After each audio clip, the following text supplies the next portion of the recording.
On this program, we're talking about migration and integration. If you're relocating to the United Kingdom and you're looking for advice on how you can settle down, get properly integrated into the community, can be quite daunting if you're coming from Africa or anywhere around the world to settle in the United Kingdom. There are quite a lot of things that you may find strange and difficult, and that's why it's integration in the system is compulsory and it's important you get proper advice. So if you're concerned about migration and integration in the United Kingdom, you can reach out. You can speak to your city's local citizens advice bureau or your solicitor. You can call Obaseki solicitors, or you can speak to us on this program. Our phone number will be there. Be able to redirect you to how you can be properly integrated into the system here in the United Kingdom. And if you're concerned about setting up a business in any part of Africa, West Africa, especially Nigeria, you need advice on how to beat security issues, dealing with some of the government statutory licenses, yeah, and all those things. We might probably be of help. You can also reach us on this program and we'll talk about it. But now, Jennifer, on migration and integration, what are key issues that affect our community when it comes to migration and integration? At the moment, the number one issue is the cost. The applications are going up on April the 9th, 2025. Cost, you are already you stay sometime here, you'll probably renew. Before we get to that point, people come in here, they have no idea what the United Kingdom is all about, how to settle down. There are issues in our local authorities about kids who come from Africa trying to settle down. The local authority having it's a challenge if families have this culture clash. They don't realize, some don't realize that whilst you're here, there's certain trends and practices that are not allowed in the UK. So corporal punishment, smacking. The fact is, a lot of parents don't realize that you're only allowed to use reasonable chastisement to discipline a child, and anything above that, where you might tell a child kneel down or put your hand out, let me use the ruler, or all cane, none of that is allowed. That is considered abuse, and it is abuse. Child abuse. So you must understand what it means to have effective parenting without actually using physical assault on your child. So one of the main things is culture. The same goes with coercive control and also domestic violence on adults. So one of the things that we see is where families who have come into the United Kingdom may have had their issues back home, and when they come into the UK, one party who felt under duress back home or under restraint back home, maybe they were not having freedom with their finances or were verbally chastised and made uncomfortable. When they come here, they get advice about how to be more independent and how to be treated in a more balanced way in accordance with English culture and society. So after a short time, they decide that they want to separate. And that can be tricky when one person has paid and financed for the family to come to the UK, maybe paid school fees, maybe paid rents, flights, and then that person says, I want to separate now. I've actually not been happy in this marriage. You've not allowed me access to finances. You've been physically abusive towards me. I no longer want to live with you. Because it's a different culture, it may not be understood. They may say, oh, I wasn't even physically abusive towards you. Yes, I control the finances. That's how it is. And it happens on both men and women, but majority women who seek to leave after periods of coercive control and domestic violence. Unfortunately, when it happens to men, they often don't speak out on time until something catastrophic happens. Either the woman makes allegations, or the woman stops them from seeing the child, or locks them out of the house, etc. Various different things, various different scenarios. So I'm talking objectively as well, just generally with regards to what happens in some situations and how relationships end. Sometimes the parent or may reach out to somebody in the community, in the school, midwife, and say, well, I'm going through this. I'm not able to go and buy nappies. I'm not able to go and buy sanitary towels. I'm not able to get the bus to go to work. My madam doesn't top up my oyster, or whatever it is. Or my madam says, I can't go to work. I have to stay home and look after the children because my English is not good. So men as well are victims of domestic abuse. But apart from domestic abuse, the fact that you cannot always challenge people in certain positions, such as schools. If you go to school and you're not happy with how a school might have dealt with a situation, you can't just bolt down there. You may have to make an appointment. Again, communication, sometimes misconstrued. So where a parent may be seen as and wrongly labeled as aggressive because they are very assertive or insistent. So learning how to maybe navigate the dialogue, how people expect communications to come into them. In schools, it's always good to try and put your communications in written format, number one, and simple, focused communications. Otherwise, again, it could be misconstrued. One of the things that we may we tend to do or see is, one, yes, talking, maybe they've not understood me, saying it again, maybe they've not understood me. No, they're dismissive of you, they're ignoring you. So it's best sometimes to put things in writing. That way you've got the record of what was said. And again, if you don't put things in writing, you can be misunderstood, you can be misconstrued, and the tone maybe, again, it can't be lied about if it's in writing. So I always make that recommendation. So those are some of the things where we see people not settling and or integrating, and then noting that the rights of the child are seen as quite significant and protected. So people not realizing that your child's voice is going to be heard in the UK. If the child goes to school and says, I'm not happy at home, that will be taken extremely seriously. And so people underestimate that. The implication of that is, if a childcare professional hears that, they'll be thinking, well, what's going on at home? Tell me more. They may go on and ask your child a series of questions that may lead to a series of more questions and possible referral if they feel that the child is at risk, not just of physical harm, of emotional harm. So there are the chances of taking the child away from you very high. Well, if there's evidence that the child is at risk of abuse, there is a substantial checklist when it comes down to the welfare of children. There's a welfare checklist. However, it may lead to an investigation. It may lead to somebody saying... But automatically, social services steps in.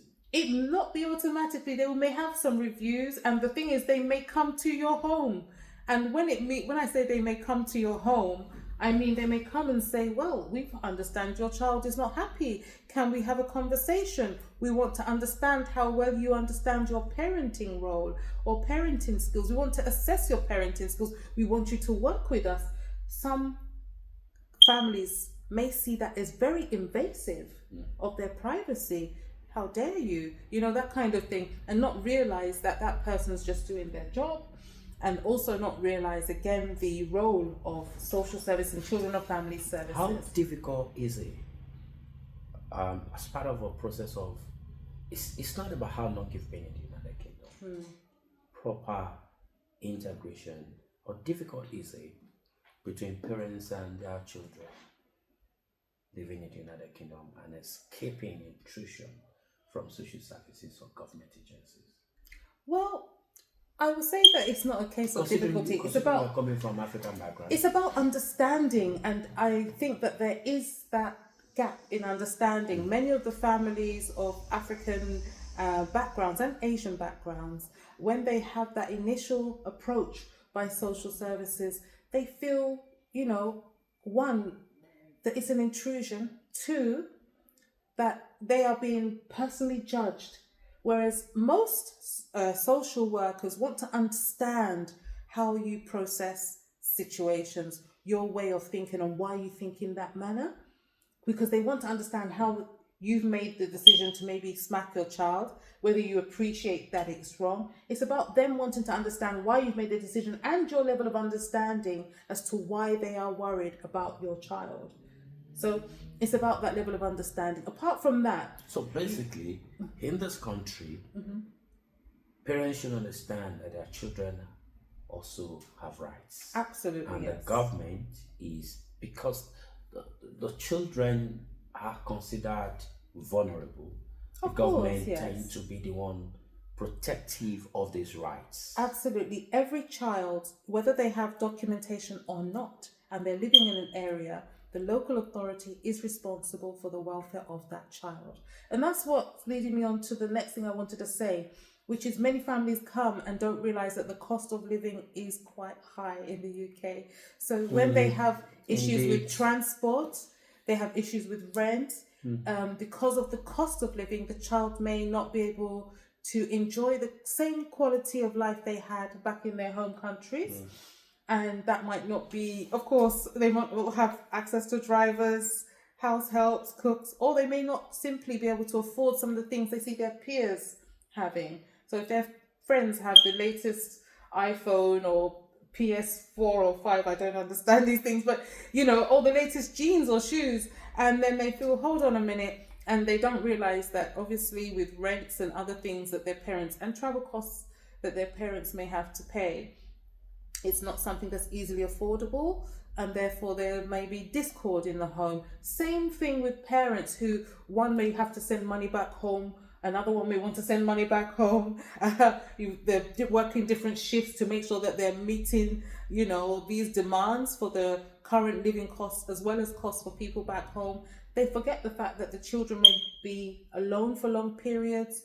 Then you have things like the risk of grooming, where people who have ill intent see that your child is walking home alone, see that your child is at home alone, and then, do you want to come to the wherever? And next thing, they're out and about. You don't know where your child is going. You don't know who your children's friends are. They get caught up in the wrong crowd, doing the wrong things, and easily down unfortunately down a downward negative trend. And from grooming, you see them in bad activities, gang activities. So it's really important that you know who your child's network is. Is it you? Is it their friends at school? What are their friends like? Where do their friends live? What do the friends' parents do? What are their child's extracurricular activities? Where are they supposed to be at specific times? So that quality of life is hard to, let me say, control while you're here, especially if you're working all these shift patterns, and then before you realize it, you get sucked up into maybe the adverse elements of society. Doesn't happen all the time. There are lots of positive. Your children may be exposed to new extracurricular activities. The school that they may be in may be very supportive, have breakfast, after school clubs that you can engage in. There are also intervention services that a lot of the local authorities offer that may help you with your integration. They may be there to help you with language, again with accessing not-for-profit services in the area, especially if you are struggling, whether it's to access clothing, additional food support, or help with your cost of your utilities. Because as I said, the child is the responsibility of the local authority, so they will help where they can. Even though their budgets are being cut, they will try and help. So those are some of the barriers, as I've said, towards integration.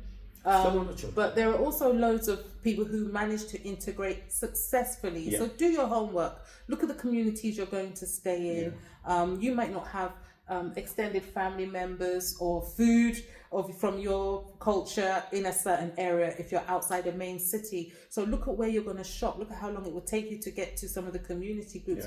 Look to some of the organizations that may support you, whether it's Nigeria Women in the UK, Kanuk, Nido, your church. Churches are a main staple, your mosque. Any of the imams may be able to show you networks of people that you can connect with. So you don't have that isolation and you have some support to integrate socially and you have a good quality of life. Right, the last thing I want us to consider on the issue of integration and children in the United Kingdom, to the extreme, where the social services um, workers step in, or government agencies stepping into issue of that child molestation, child abuse, or Abuse. whatever it is, and it gets to the extreme of the social services intervening by temporarily taking the child or children away.